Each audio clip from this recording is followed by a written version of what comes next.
when we talk about drills, I need you to know that there's a lot of fancy things out there. There are.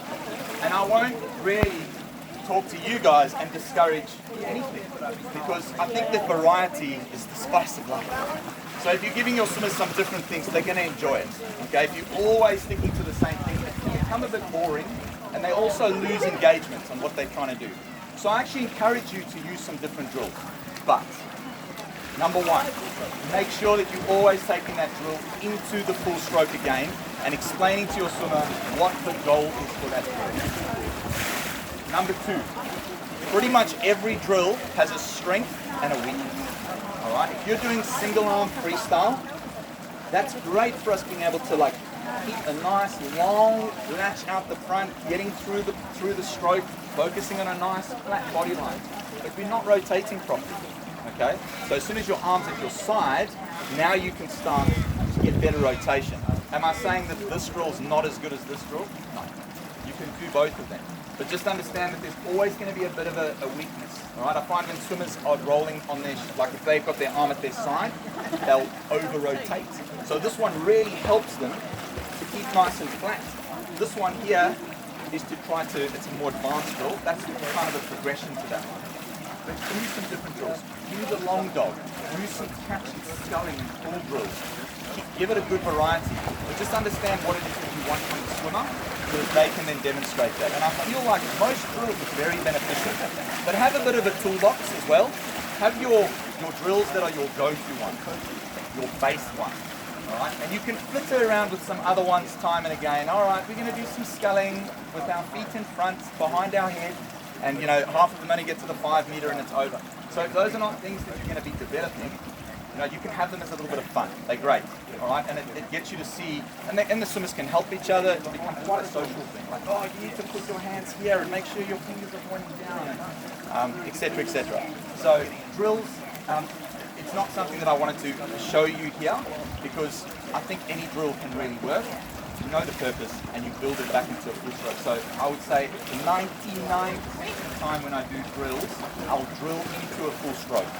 Depending on what swimmer I'm working with, it'll be 25 drills, 50 drills, 15, 10. Who's to say you can't scull them for 10 meters? Just getting a pull buoy in. Keep those hips up. I want you to chin on the water, and I want you just to really grab the water out in front. 10 meters, keep it short, and then from there I want you to go into pull. So it doesn't matter how long it goes for, just trying to make sure that they're swimming the right way for a shorter period of time. If your swimmer's struggling with the stroke, it's a great way to break it down as well. And I see a lot of coaches just allow their swimmers to swim with terrible technique. Maybe it's their second or third stroke, or maybe they're just still learning a particular stroke, and they just let them swim. Don't worry, you'll get stronger, but you're just creating a new habit. So keep it short. I said to the gentleman over there, I said, if you were swimming with me and we were doing butterfly, I'd get you to do 6 strokes off the wall, and they've got to be good. If he couldn't handle it, I'd pull it back to 5 strokes or 4 strokes. Then change to freestyle and complete with 25. So don't be scared to break it down, okay? It's okay. As long as what they're doing well, and then progress it. Oh, it's looking really good. I liked your 4 fly strokes there. Can you show me 6? And by the way, don't breathe on the breakout. You know, whatever you want, whatever flavor you want to bring into it. So you guys are the absolute key, all right? So any question on drills or anything that you're like, I don't know if this thing's going to work? If not, and you've got that concept, that's fine.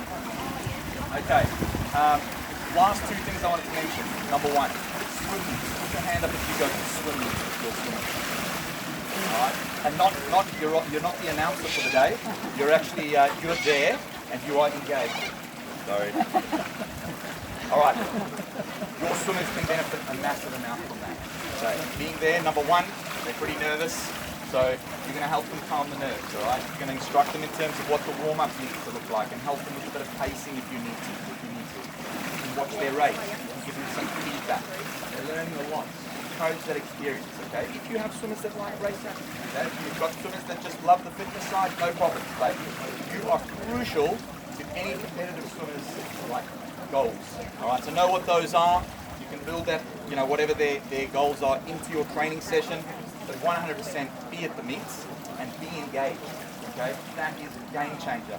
A lot of coaches might be there, but they won't be engaged. Or maybe they're swimming themselves, okay? So that's tough if you're actually swimming yourself and you're coaching.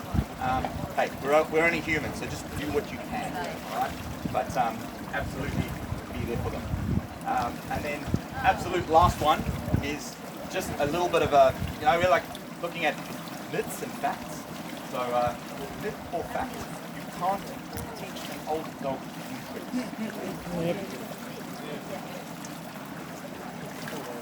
Absolutely. Can we teach an old dog new tricks? Is it going to take a bit longer? Definitely. Neuroplasticity, not as good, all right?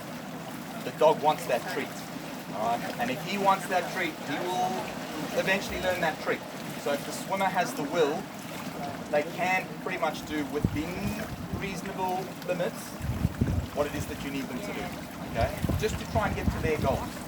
All right, I find often, as soon as people move into the brand new age group, I'm now the 50-year-old in the 50 to 54 age group, revitalized, they're ready to race. And then the person that's 54 is going, to race these young guns, okay? It's a mindset, okay? So we gotta know that that's there and that can impact on our swimmer, and we need to talk about these things, all right? So definitely that there is it's a myth that we can't teach people new things. You can definitely get them improving and be open and honest around those things. They've done studies on this, and the biggest participation is when that swimmer hits the first 2 years. So if you look across the world, participation, 50 to 54, 50 and 51 are going to be the biggest participation groups, etc., as we go up, okay? Obviously, as we get older, we're going to lose a little bit more strength, okay? However, I'm 43 years old, Roland Skuman. Does anyone know that name? Okay, he's a former world record holder. He swam, and I need to get my facts straight because you guys are going to get me on this. All right? So I've written it down. Now he's not 80, okay? I get that. But Roland Skuman, here's my. He swam a PB of 21.6 when he broke the world record for the 50 freestyle. At 42, he went 22.8. 1.2 seconds. 1.2 seconds. 20 years later. That's phenomenal. Is he superhuman? I don't think so. I just think that he started off really fast, and over time, he's had a small deterioration in, his ability to go. I mean, 1.2 seconds is, at Olympic Games, that's a final and maybe a first place, let's just say, and not even making a semi-final, so margins. But for a 42-year-old, he broke the world record, all right? He did the same thing in the butterfly, but his margin was smaller. So he was 22.6 on the 50 fly, the world record, long course, and he went 23 point, he was 0.8 or 23.4. Okay, so 0.8. So he did that at 42 years old when he was swimming those times as a 20-year-old. And I know what his training looked like. He doesn't train anywhere near what he looked like then. So he managed to still maintain his technique. He probably used, a few new bits of technology, got a little bit stronger, he's a bit older, he can relax a little bit more, all that type of stuff matters. So just know that the deterioration is actually a lot less than what we give ourselves credit for. 10 years ago I used to do this time. Well, what were you doing what was your training looking like? And what does it look like now? So if it looks different to that, then don't compare yourself to that. Compare yourself to where you are and go, right, it's a new year, so I'm starting from here, and have those goals. And help your swimmers with that, because honestly, that's how we lose swimmers to the sport if they are very competitive. I'm talking a lot about competitive now, so, if they're very competitive, we'll lose them because they won't understand that, and they won't have that encouragement to say, it's okay. And you're not going to lose much, but it's because you're not doing that, and you might be 5 or 10 kilograms heavier than you were then. Those are like facts, okay?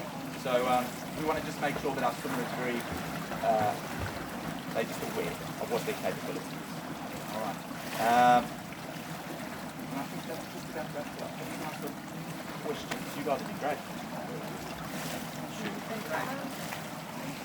For a long time, we've always talked about not using your legs so much in open water swims because of those being a major energy-using muscles. Yep.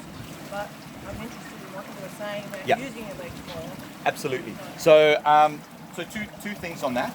Certainly, I'm not a guru in this, and I don't think it'll work for 100% of people. But the whole thinking about the advancement of swimming is that we can condition to be able to swim with more of a kick. So certainly, that concept of not using your legs because they're just dragging behind the water. Well, yeah. Right. Okay. And I would even say a 2-beat kick can become a 4-beat kick, and they can get comfortable with that. But it all comes down to how they train, and then their stroke will change slightly when that happens. Their stroke will change, and they will make that little bit of an adaptation, and they will be able to do it. It will just be a process. If they don't want to do it, and you're saying you have to do it like this, then it's a lost cause. So it's got to be that real connection of, do you want to improve it? Yep, let's go for that. Okay, if it's just somebody that's just doing I'm in a team of 4 for right nest, and I just want to get to the other side, that's okay. You just gotta know who you're talking to, and what your athlete's capable of. Any other questions? I think I might have gone 1 minute over time. That's terrible.